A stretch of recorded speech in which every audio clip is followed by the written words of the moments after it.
Peringatan Orang Kudus tanggal 1 Desember Santo Eligius. Santo Eligius lahir sekitar tahun 588 di Catelat dekat Limoges, Prancis. Kedua orang tuanya tercatat bernama Eucherius dan Terikia.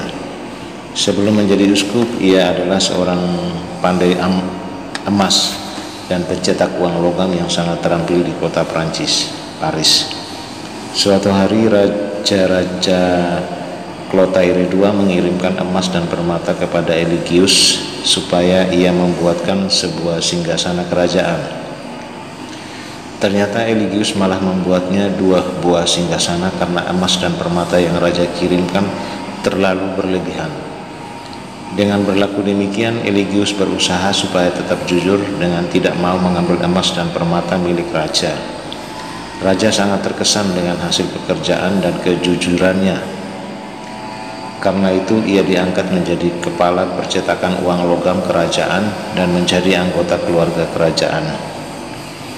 Eligius kemudian memiliki penghasilan dan harta kekayaan yang cukup melimpah. Namun ia tetap memanfaatkan untuk menolong para tawanan dan fakir miskin. Rumahnya, bahkan meja makannya sendiri selalu dikelilingi orang-orang miskin. Eligius juga sering menolong para budak dengan cara membeli mereka lalu membebaskan kembali.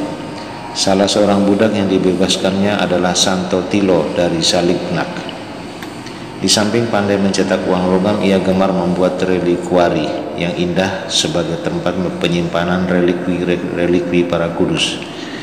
Relikuari yang pernah dikerjakannya antara lain relikuari penyimpanan relikwi Santo Martinus dan Santa Genoveva. Setelah kematian Akarius, uskup Noyon, 14 Maret 642, secara mengejutkan Eligius terpilih untuk menggantikannya. Walaupun dengan berat hati, namun pandai emas kenamaan ini akhirnya dapat menerima kehormatan ini. Rambutnya kemudian dipangkas seperti seorang biarawan, tonsura, dan ia pun dilantik sebagai seorang uskup. Di keuskupannya banyak umat yang masih kafir dan belum mengenal Tuhan. Karena itu Bapak Uskup Eligius berusaha memperkenalkan Kristus pada mereka. Selama 20 tahun ia bekerja keras dan berhasil mengkristenkan wilayah Fleming, Frisia, Suevi, dan suku-suku Jerman lainnya di sepanjang pesisir Laut Utara. Uskup Eligius adalah seorang uskup yang saleh dan bijaksana. Karena itu ia juga diangkat sebagai penasihat dan bapak rohani bagi Raja dan Ratu Prancis. Kelak Ratu Prancis saat itu, Batildis, juga menjadi seorang yang kudus. Uskup Eligius juga mendirikan banyak biara dan gereja. Ia juga menemukan kembali makam dan relikwi Santo Quintinus setelah berhari-hari menggalinya di dalam sebuah situs bekas gereja yang telah ditinggalkan.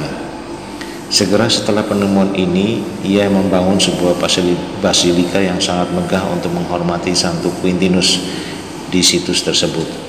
Basilika ini sekarang bernama Basilica of Saint Quentin, Aisne, Picardie, Prancis.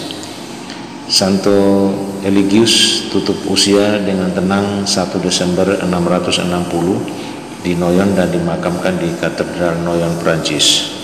Santo Eligius, doakanlah kami.